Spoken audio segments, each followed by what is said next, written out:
जय हिंद दोस्तों। मैं आज आप लोग के सामने प्राचीन इतिहास के टॉप 50 क्वेश्चन लेके आया हूँ जो कि विभिन्न गवर्नमेंट एग्ज़ाम में पूछे जाते हैं। चलो फिर स्टार्ट करते हैं। नंबर 1, निक्स नामक आदान प्रदान का साधन कब प्रयोग किया जाता था? ए, वैदिक काल में।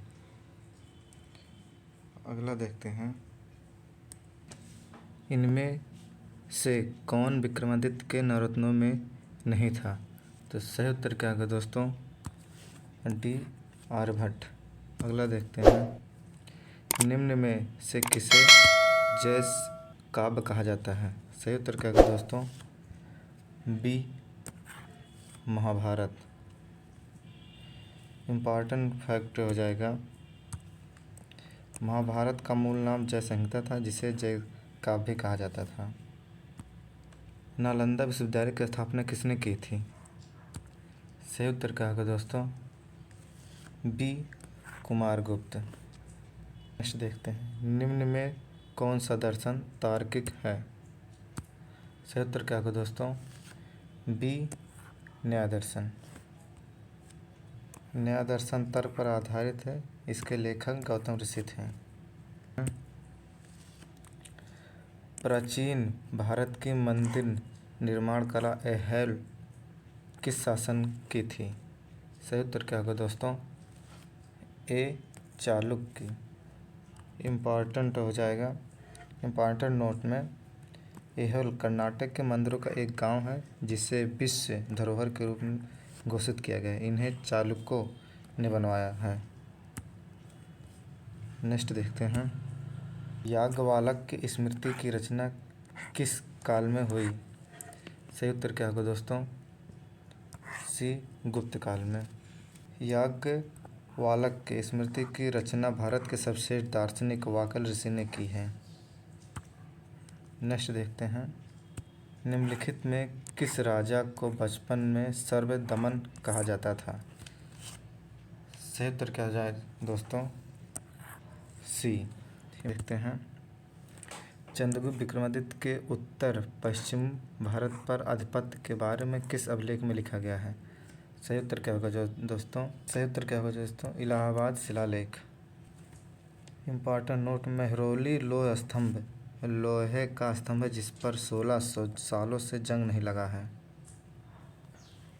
तोलकपियम किस संगम काल से है? सही उत्तर क्या होगा दोस्तों? बी, दूसरा। इम्पॉर्टेंट नोट में, तोलकपियम एक तमिल भाषा की व्याकरण पुस्तक है जिसकी रचना दूसरे संगम युग में की गई है। दक्ष कुमार चरितम की रचना किसने की और रचयिता किसके दरबार में कवि थे? आंसर हो जाएगा ए, दंडिन नंदीवर्मन के।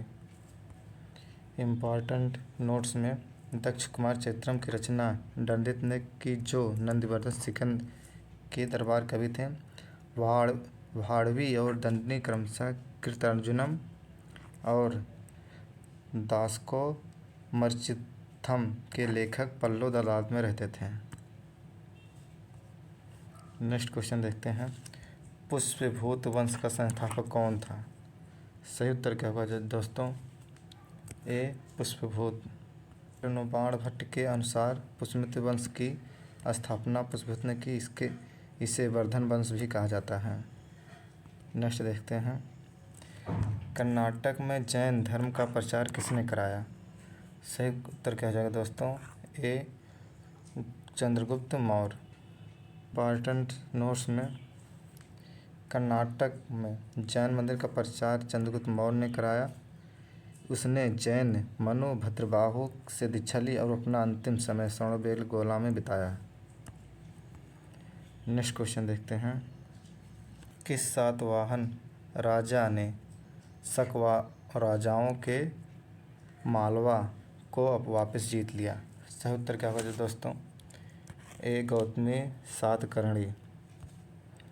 इम्पॉर्टेंट नोट्स में जाएगा, गौतम सातकर्णी ने मालवा को शक राजाओं से वापस जीत लिया जिसे पूरब के सातवां राजा हार चुके थे।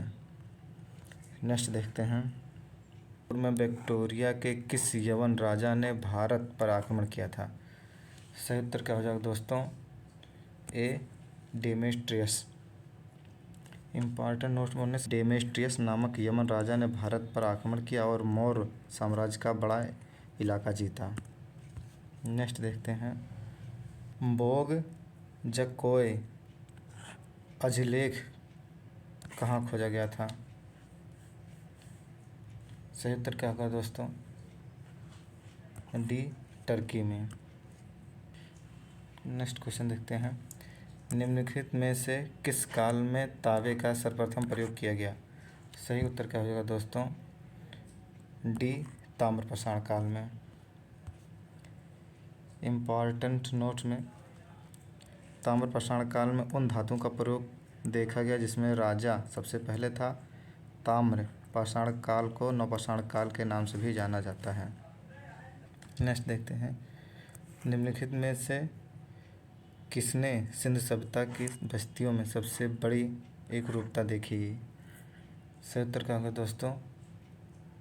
ए ईंट नियोजन।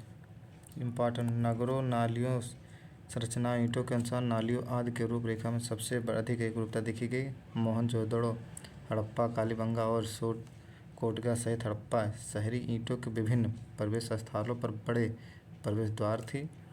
गढ़ प्रशासनिक धार्मिक उद्देश्य के लिए और निचला शहर आम लोगों का निवास स्थान था। नेक्स्ट देखते हैं, में बैंकिंग लेन देन का सबसे बड़ा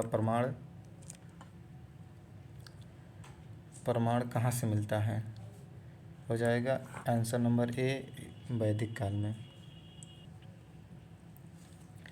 गोपथ ब्राह्मण निम्नलिखित में किसे संबंधित है? सही उत्तर क्या हो जाएगा दोस्तों? सी अथर्ववेद। नेक्स्ट देखते हैं, कौशल महाजनपद के दक्षिण भाग की राजधानी क्या थी? सही उत्तर क्या होगा दोस्तों? ए कुशलावती हो जाएगा। प्रसेनजित कौशल महाजनपद का राजा था। वह बुद्ध के समकालीन थे। कौशल के उत्तरी भाग की राजधानी श्रावस्ती थी जबकि दक्षिणी भाग की राजधानी कुशलावती थी। नेक्स्ट देखते हैं, पंचाल के उत्तरी भाग की राजधानी क्या थी? सही उत्तर क्या होगा दोस्तों? अहिच्छत्र। पंचाल पश्चिमी उत्तर प्रदेश में स्थित है। गंगा नदी के पंचाल राज्य के 2 भागों में विभाजित किया जाता है। उत्तरी भाग की राजधानी अहिच्छत्र थी। नेक्स्ट देखते हैं, 6ठी शताब्दी ईसा पूर्व में राजा के दरबार में उच्च अधिकारियों को क्या कहा जाता था? सही उत्तर क्या होगा दोस्तों? बी आमत्य। इम्पॉर्टेंट नोट में 6ठी शताब्दी ईसा पूर्व में राजा ने सर्वोच्च प्रशासनिक पद का निर्माण किया और विभिन्न अधिकारियों की मदद से शासन किया। राजा के दरबार में उच्च अधिकारियों को आमत्य या महामात्र कहा जाता था। नेक्स्ट क्वेश्चन देखते हैं, अजातशत्रु ने निम्नलिखित में किस राज्य द्वारा उत्पन्न आक्रमण के देखते हुए राजगिरी को किलाबंदी शुरू की? सही उत्तर क्या होगा दोस्तों? ए अवंती। इम्पॉर्टेंट नोट्स में अजातशत्रु ने अवंती के शासक द्वारा उत्पन्न आक्रमण के खतरे को देखते हुए राजधानी राजगिरी किलेबंदी शुरू की। अवंती शासक ने पहले कौशांबी के वंश को हराया था। नेक्स्ट क्वेश्चन देखते हैं, अशोक के निम्नलिखित प्रमुख शिलालेखों में कौन खगोष्ठी लिपि में है? सही उत्तर क्या होगा दोस्तों? मनसेहरा और शहबाजगढ़ी। अशोक के 2 प्रमुख शिलालेख मनसेहरा और शहबाजगढ़ी खगोष्ठी लिपि में है। यह दोनों शिलालेख पाकिस्तान के खैबर पख्तूनख्वा में स्थित हैं। नेक्स्ट क्वेश्चन देखते हैं, मौर्य प्रशासन के संदर्भ में पूरे राज्य में राजस्व वसूली का मुख्य पर्यवेक्षक कौन था? सही उत्तर क्या होगा दोस्तों? ए समहर्ता। इम्पॉर्टेंट नोट में चाणक्य के अर्थशास्त्र के अनुसार समहर्ता राजस्व का मुख्य कलेक्टर जनरल था जो पूरे राज्य में राजस्व के संग्रह की निगरानी करता था। प्रदेश को संभागीय आयुक्त के रूप में जाना जाता था। वह आधुनिक जिला मजिस्ट्रेट और जिले के प्रभारी थे। उन्हें उन्हें नियंत्रण वाले क्षेत्रों के पूरे प्रशासन का नियंत्रण करने के लिए 5 साल में एक बार दौरा करना चाहता था। अंतपाल को सीमांत राज्यपाल के रूप में जाना जाता था। देखते हैं, मौर्य काल के दौरान राज्य के स्वामित्व वाली भूमि पर काम करने वाले बटाईदार के रूप में निम्नलिखित कौन सा शब्द इस्तेमाल किया जाता था? ऑप्शन है ए अर्धसिटिका, दूसरा है सपर्योजीवियंस, सही उत्तर क्या हो जाएगा? सी, ए और दोनों। इम्पॉर्टेंट नोट्स में कौटिल्य या चाणक्य विभिन्न प्रकार के बटाईदारों को संदर्भित करता था जो राज स्वामित्व वाली भूमि पर काम करते, उन्हें अर्धसिटिक जो उपज का आधा हिस्सा रखते थे, और सपर्योजीवियस के उपज का 1/4 5वां हिस्सा रखते थे। नेक्स्ट देखते हैं, सौराष्ट्र गुजरात में महत्वपूर्ण सिंचाई कार्यों के कौन सा शक जिम्मेदार था? सही उत्तर क्या होगा दोस्तों? ए रुद्रदामन। शक रुद्रदामन ने सौराष्ट्र के महत्वपूर्ण सिंचाई कार्यों के लिए जिम्मेदार थे। सैन्य उपलब्धियां, उनके क्षेत्रों और उनके कई व्यक्तिगत गुणों को 150 ईसा पूर्व में लिखे प्रसिद्ध जूनागढ़ शिलालेख में उजागर किया गया है। यह संस्कृत में लिखा जाने वाला प्रमुख शिलालेख है। नेक्स्ट देखते हैं, सातवाहन राज्य को उपखंडों में विभाजित किया गया था जिन्हें क्या कहा जाता था? सही उत्तर क्या होगा दोस्तों? ए आहार। सातवाहन राजाओं ने कुछ प्रशासनिक इकाइयों को बरकरार रखा जिनका उपयोग अशोक के समय में किया गया था। राज्य को उपखंडों में विभाजित किया गया था जिन्हें आहार या राष्ट्र कहा जाता है, जिसका अर्थ है जिला। क्वेश्चन नंबर 30, सातवाहनों के तहत निम्नलिखित में कौन महत्वपूर्ण बौद्ध स्थल बन गया था? सही उत्तर क्या होगा दोस्तों?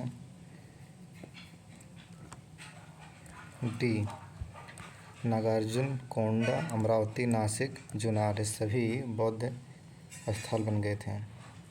नोट में, हालांकि सातवाहन ब्राह्मणों को उदार बलिदान शुल्क दिया लेकिन उन्होंने बौद्ध धर्म को भी बढ़ावा दिया। सातवाहनों के अधीन कुछ महत्वपूर्ण बौद्ध स्थल आंध्र प्रदेश को नागार्जुन कोंडा और अमरावती, महाराष्ट्र के नासिक और चुनार क्षेत्र थे। नेक्स्ट देखते हैं, निम्नलिखित में किस शासनकाल को मथुरा कला विद्यालय के स्वर्ण युग के रूप में जाना जाता है? सही उत्तर क्या होगा? सी, कुषाण।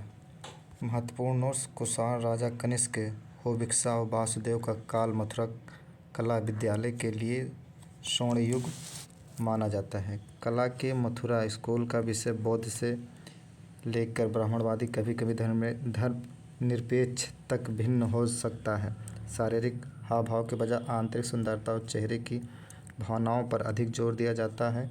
इस कला में मूर्तियां सफ़ेद चित्तीदार पत्थरों पर बनाई गई थीं। क्वेश्चन नंबर 32, निम्नलिखित में से किस कुषाण शासक ने अपने सिक्कों पर खुद को महेश्वर घोषित किया था? सही उत्तर क्या होगा दोस्तों? डी, बिम कार्डिफेसिस। बटन नोट्स में हो जाएगा। बिम कार्डिफेसिस एक कुषाण सम्राट थे जिन्होंने 1990 सी से 1000 ईस्वी तक शासन किया था। उसने बड़ी संख्या में सोने के सिक्के जारी किए हुए शिव के पक्के भक्त थे। उन्होंने अपने सिक्कों पर खुद को महेश्वर भी घोषित किया। नेक्स्ट देखते हैं, निम्नलिखित में से किसने आदिवासी समुदाय को ब्राह्मणवादी समुदाय में समाहित करने की अनुमति दी? सही उत्तर क्या होगा दोस्तों? सी, गुप्त साम्राज्य। इम्पॉर्टेंट नोट्स, गुप्त साम्राज्य के दौरान ब्राह्मणवादी संस्कृति को दूर क्षेत्रों में विस्तार किया गया था और बड़ी संख्या में आदिवासी समुदाय को ब्राह्मणवादी सामाजिक संरचना में आत्मसात कर दिया। आदिवासी प्रमुखों को क्षत्रिय के रूप में शामिल किया गया था। सामान्य जातियों को शूद्रों में दर्जा दिया गया था। बहुत निम्नलिखित में किससे संबंधित है? सही उत्तर कहा जाए दोस्तों? सी, हवाओं और आत्माओं के लिए किए गए संस्कारों और रखरखाव के लिए उपकार। इम्पॉर्टेंट नोट, गुप्त काल में वात भूत कर भी वसूल किया जाता था। यह संभवतः हवाओं आत्माओं के लिए किए जाने वाला संस्कारों के रखरखाव के लिए उपकर को संदर्भित करता है। देखते हैं, निम्नलिखित में से कौन व्यापारियों द्वारा एक शहर या बंदरगाह में लाए। सही उत्तर क्या होगा दोस्तों? ए शुल्क। इम्पॉर्टेंट नोट्स में गुप्तकाल के दौरान शुल्क माल का एक शाही हिस्सा था जिसे व्यापारियों द्वारा एक शहर या बंदरगाह में लाया जाता था, इसीलिए इसकी तुलना सीमा शुल्क और टोल से भी की जाती है। निम्नलिखित में से किस स्थान पर बुद्ध की अकांश प्रतिमा की खोज की गई है? सही उत्तर क्या होगा दोस्तों? बी सुल्तानगंज। नोट्स, गुप्तकाल के दौरान बौद्ध धर्म का कला और वास्तुकार बहुत प्रभावित थे। बिहार के सुल्तानगंज मथुरा में विद्यालय से संबंधित एक आदमकद कांस्य प्रतिमा मिली है। निम्नलिखित में से किस राजा ने वाकाटक साम्राज्य को दक्षिण की ओर विदर्भ में विस्तृत किया? सही उत्तर क्या होगा दोस्तों? सी परवसेन। इम्पॉर्टेंट नोट्स में परवसेन विद्याशक्ति का पुत्र और वाकाटक साम्राज्य का उत्तराधिकारी था। उसने नागा राजाओं के साथ युद्ध किया। उसने वाकाटक साम्राज्य को दक्षिण की ओर विदर्भ और दक्कन के आसपास के क्षेत्रों में विस्तृत किया। निम्नलिखित में से किस राजा ने असीरगढ़ ताम्रपत्र शिलालेख के अनुसार महाराजा दिजहाज की उपाधि धारण की थी? सही उत्तर क्या होगा दोस्तों? बी ईशान बर्मन ने। इम्पॉर्टेंट नोट्स में ईशान बर्मन जिन्हें भारत में वैशाखी शासन का वास्तविक संस्थापक माना जाता है, इन्होंने गंगा नदी के 6वीं शताब्दी के मध्य में शासन किया। असीरगढ़ ताम्रपत्र शिलालेख के अनुसार इन्होंने महादजीज की उपाधि धारण की थी। निम्नलिखित में से किसे उत्तर के स्वामी शक वर्णित किया गया? सही उत्तर क्या होगा दोस्तों? सी हर्षवर्धन। इम्पॉर्टेंट नोट्स में हर्षवर्धन को भारत के अंतिम महान हिंदू राजा के रूप में जाना जाता है। वह मूल रूप से एक सौद थे, लेकिन उन्होंने बौद्ध धर्म का भी समर्थन किया, जिन्हें उत्तरिया सकलोत्तरपतनाथ के स्वामी के रूप में वर्णित किया गया था। मध्ययुगीन काल में अग्निपुराण में वर्णित तलवारों के निर्माण के लिए निम्नलिखित में कौन से 5 केंद्र हैं? सही उत्तर क्या होगा दोस्तों? ये सभी 1 2 3 4 अंग, वगा, सुरपका, रिस्का, खटिकपट्टा। इम्पॉर्टेंट नोट्स में मध्ययुगल लीन काल में अग्निपुराण में वर्णित तलवारों के निर्माण में 5 केंद्र इस प्रकार हैं: अंग, वंगा, सुरपका, रिस्का। नेक्स्ट देखते हैं, निम्नलिखित में से किस राजा ने कांगो कोमन की उपाधि धारण की? सही उत्तर क्या हो जाएगा दोस्तों? सी कौंडिन्यम रणधीरा। नोट्स में 17 ईस्वी से 130 ईस्वी तक शासन करने वाले कोकदियन रणधीर ने मुरदर में तिनलोकवाली सणाकोर के बीच एक पहाड़ी देश में प्रमुख को कम कर दिया। उसने कोंगो देश पर भी विजय प्राप्त की और कोंग कर्वन की उपाधि धारण की। नेक्स्ट क्वेश्चन देखते हैं, तोलकपियम लिखित में से किसे द्वारा लिखा गया था? सही उत्तर क्या होगा दोस्तों? बी तोलकपियार द्वारा। इम्पॉर्टेंट नोट्स में हो जाएगा, तोलकपियम तमिल व्याकरण की सबसे प्राचीन पुस्तक है। यह तमिल साहित्य का सबसे पुराना जीवित कार्य है। यह संगम साहित्य के संग्रह का भी एक हिस्सा है। इनमें से कौन एक प्रसिद्ध बौद्ध साहित्य है? सही उत्तर क्या होगा दोस्तों? बी त्रिपिटक। इम्पॉर्टेंट नोट्स में त्रिपिटक के पारंपरिक शब्द है जिसका इस्तेमाल विभिन्न बौद्ध संप्रदाय द्वारा अपने विभिन्न ग्रंथों का वर्णन करने के लिए किया जाता है। जैसे कि नाम से पता चलता है कि त्रिपिटक पारंपरिक रूप से शिक्षाओं के 3 टोकरी होती है, एक सूत पिटक, एक विनय पिटक और अभिधम पिटक होती है। तीनों त्रिपिटक ग्रंथों की 3 प्रमुख श्रेणियां हैं जो बौद्ध सिद्धांत बनाते हैं। यह बौद्ध धार्मिक ग्रंथों सबसे पुराना संग्रह है। भारतीय संगीत की उत्पत्ति कहाँ पाई जा सकती है? सही उत्तर क्या होगा दोस्तों? बी संवैदिक संहिता में। इम्पोर्टेंट नोट्स में साम वेद 4 वेदों में तीसरा है। प्राचीन मूल हिंदू धर्म ऋग्वेद यजुर्वेद और अथर्ववेद के रूप में, जिसमें भजनों का एक संग्रह संहिता भजनों के अंश और अलग अलग छंद शामिल हैं, लेकिन सभी 75 ऋग्वेद में सकल शाखा से लिया गया है जिसे गाया जाना था, विशेष रूप से सांकेतिक धुनों पर प्रयोग करते हुए, जिसे समागम कहा जाता है। इस वेद से भारतीय संगीत की उत्पत्ति का पता चलता है। उपवेद गंधर्व वेद है, जो न केवल संगीत के विषयों के बल्कि नृत्य और रंगमंच के विषयों में संबंधित है।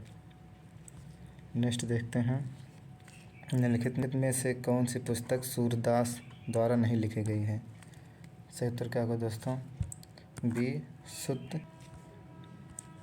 इम्पोर्टेंट नोट्स में सूरदास 16 सदी में एक अंधे हिंदू भक्ति काव्य और गायक थे, जो सूर सागर, सूर संग्रहालय, सूर साहित्य जैसे साहित्यिक कार्यों के लिए जाने जाते हैं। सूर साहित्य सबसे अच्छी संहिता 16वीं शताब्दी के रूप में कृष्ण और राधा के प्रेमियों के रूप में वर्णन है। सूरदास कृष्ण की प्रस्तुति में लिखे गए अपने गीतों के लिए जाने जाते हैं।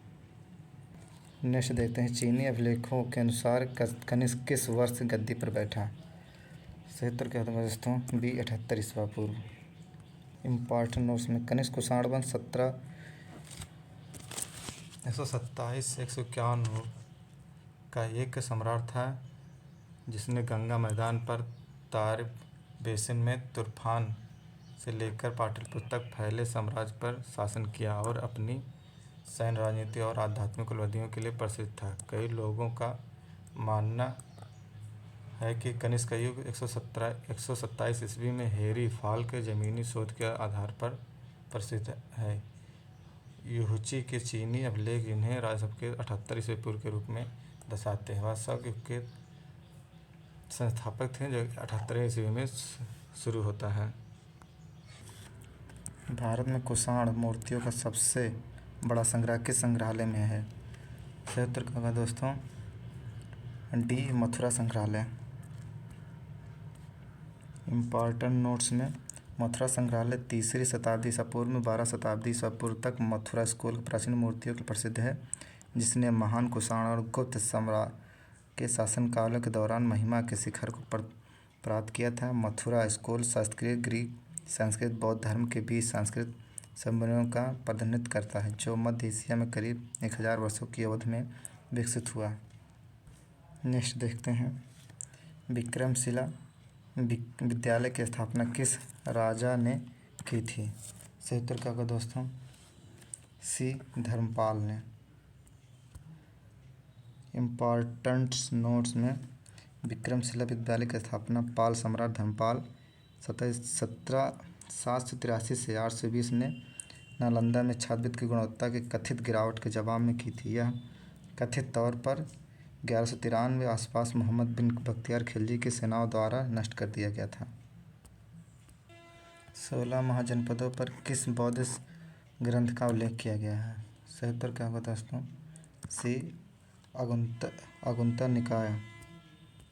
इम्पोर्टेंट नोट्स देखते हैं, उत्तर वैदिक काल में विंध्य के उत्तर में स्थित और उत्तर वैदिक सीमा से बाहर तक फैले पूरे उत्तरी क्षेत्र को षोडश महाजनपद नामक 16 राज्यों में विभाजित किया गया था।